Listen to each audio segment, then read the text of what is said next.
அனைவருக்கும் வணக்கம். நான் உங்கள் தோழி. இன்று நாம் காணும் பதிவு ஆன்மீகம். நாம் கஷ்டப்பட்டு சம்பாதிக்க பணம் நம் கையில் நிலைத்து இருக்கவும், வீண் விரயம் செலவு ஆகாமல் இருக்கவும் நாம் என்ன செய்ய வேண்டும் என்று பார்க்கலாம் வாங்க. நாம் வீட்டில் பணமும் நகையும் வெள்ளியும் பட்டாடை வீட்டின் பத்திரம் என்று விலையுறந்த பொருட்கள் நாம் வைத்திருக்கும் பீரோவை எந்த திசையில் இருந்தால் நல்லது? லக்ஷ்மி தேவி குடியிருக்கும் பீரோவில் என்னென்ன வைக்கலாம்? நாம் கஷ்டப்பட்டு மாதம் முழுவதும் சம்பாதிக்க பணம் வீட்டில் தங்கவில்லை, விரயமாக போகிறது.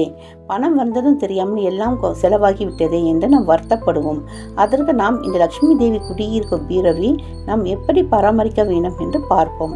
நாம் வைத்திருக்க பீரோ தென்மேற்கு மூலையில் வைத்து நாம் திறக்கும் பொழுது ஒன்று வடக்கு பார்த்தது போல் அல்லது கிழக்கு பார்த்தது போல் திறப்பது நல்லது. அந்த இடத்தில் பீரோ வைப்பதற்கு இடமில்லை என்றால் வடமேற்கு பகுதியில் கிழக்கு பார்த்தது போல் இருக்க வேண்டும். பிறகு எப்பொழுதும் பீரோவை சுத்தமாக துடைத்து தூசி ஒட்டடி இல்லாமல் பூஜை அறையை போல் சுத்தமாக வைத்திருக்க வேண்டும். வெள்ளி தோறும் மஞ்சள் குங்குமம் வைத்து வாசனை மலர் வைக்கவும். பீரோ மேல் எந்தவித பொருட்களும் வைக்கக்கூடாது. ஒரு வெத்தலை எடுத்துக்குங்க. அதில் 3 பட்டை, 3 லவங்கம், 3 ஏலக்காய் வைத்து மடித்து பச்சை அல்லது சிகப்பு நிற நூல்களில் கட்டி பீரோ மேல் நடுவே வைத்து விடுங்க.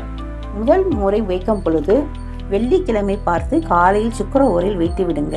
வெத்தலை வாடம் முன்பே காய விடக்கூடாது. 3 நாளுக்கு ஒரு முறை வெத்தலை எடுத்து கால்படா இடத்தில் போட்டுவிட்டு வேறு வெத்தலையில் இந்த பொருட்களை வைத்து மடித்து கட்டி வைத்து விடுங்க. மாதம் ஒரு முறை இந்த வாசனை பொருட்களும் மாற்றுங்கள். பிறகு பாருங்கள், உங்கள் பீரோவில் பணமும் நகையும் எப்பொழுது பெருக்கிக் கொண்டே போகும். வீண் விரயம் ஆகாது.